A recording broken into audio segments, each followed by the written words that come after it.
we're going to go with a industry perspective. So we have Raz Hailil from Prestige Oysters Incorporated. So this is a company, well, my fisheries specialist here in Texas recommended Raz. So he's going to tell us a little bit more about how the oil spill affects industry. Because Prestige Oysters really focuses and is dedicated to sustainability of the oyster industry, both in wild capture and expanding oyster mariculture. And they have a certificate from the Marine Stewardship Council for sustainability of their private oyster leases in Texas and Louisiana. So these are fantastic things that he's doing to help, or their whole company is doing to help our oysters. And so with that, I will let Raz get up and running. All right. Hello, everyone, and thank you for having me. Just to give you a little perspective in the background, thank you for the introduction, by the way. We're here located in San Leon, Texas, but we stretch across the Gulf Coast. We're a fully integrated oyster processing company, from the resource in the water, being the oysters, all the way through the processing facilities and distribution of the product. We've been in the industry, I've been in the industry, I've grown up in it all my life. My parents started the company. They were fishermen on the boats and kind of worked their way up. And now, we're one of the larger players in the game along the Gulf Coast. We've seen ups and downs in this industry. And specifically speaking on BP, it was an interesting time coming into the market. Like I said, I've been growing up in the industry. Having been a fisherman myself. In 2010, coming out of college onto the business side of the oyster industry, it was quite challenging, to say the least.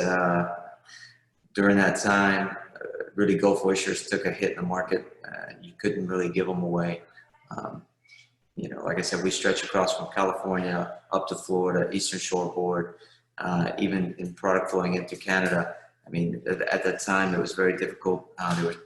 Everyone's perception was that they were covered in oil, they were tainted, no one wanted them on the menu, and it took some time.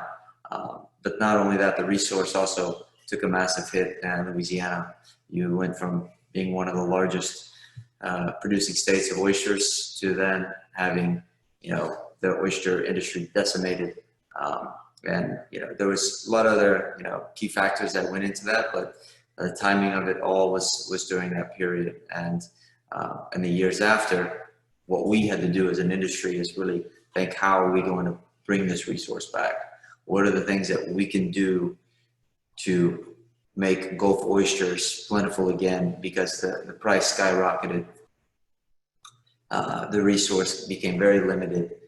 Texas had issues with drought. Louisiana had issues with freshwater inflow and oysters. Those are the two main players in the Gulf when it comes to oyster production.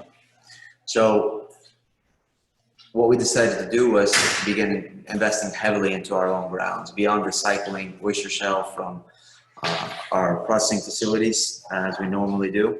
We started investing heavily in mulch material. So we buy river rock, crushed concrete, limestone, things of this nature that we set out onto our private leases. And we've seen this practice followed by many in the industry. And I think to date, we've set nearly 500 million pounds of rock into the Gulf of Mexico. And that is for rebuilding our reefs and, restoration on the oyster habitat. And we've seen massive benefits with that. And it's helped us become a truly sustainable company for our market.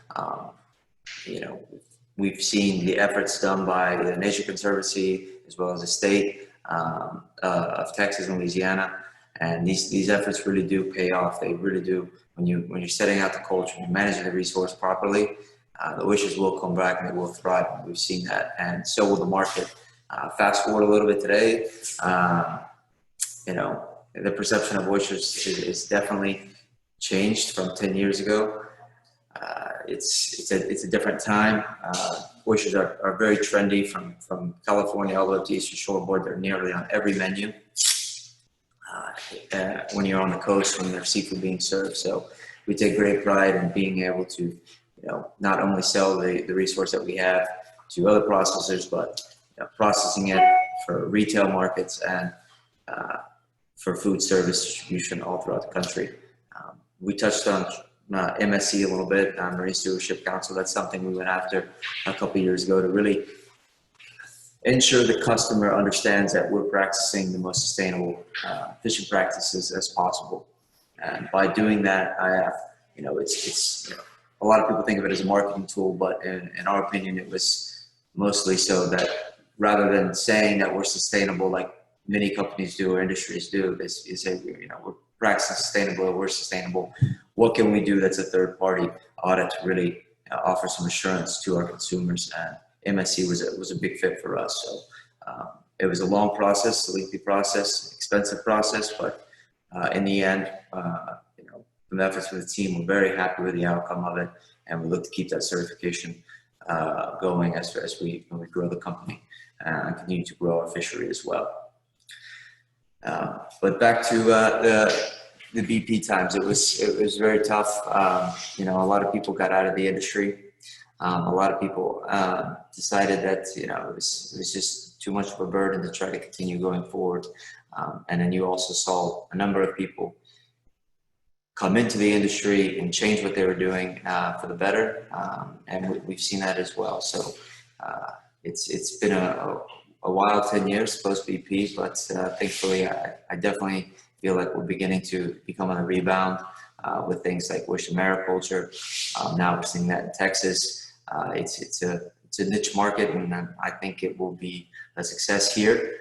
We've seen it as a success in other states as they grow into the market. It's not something that can really replace the wild fishery, in my opinion. They don't produce enough volume.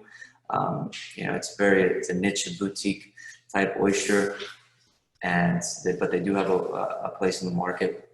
So I'm excited to see what that brings here in Texas. So for me, giving you my perspective on the market, I hope that kind of gives you some insights over the past 10 years of the things that we've seen in the industry and things that were going on to the future. And if there's any more questions, you guys can always feel free to email me. Thank you.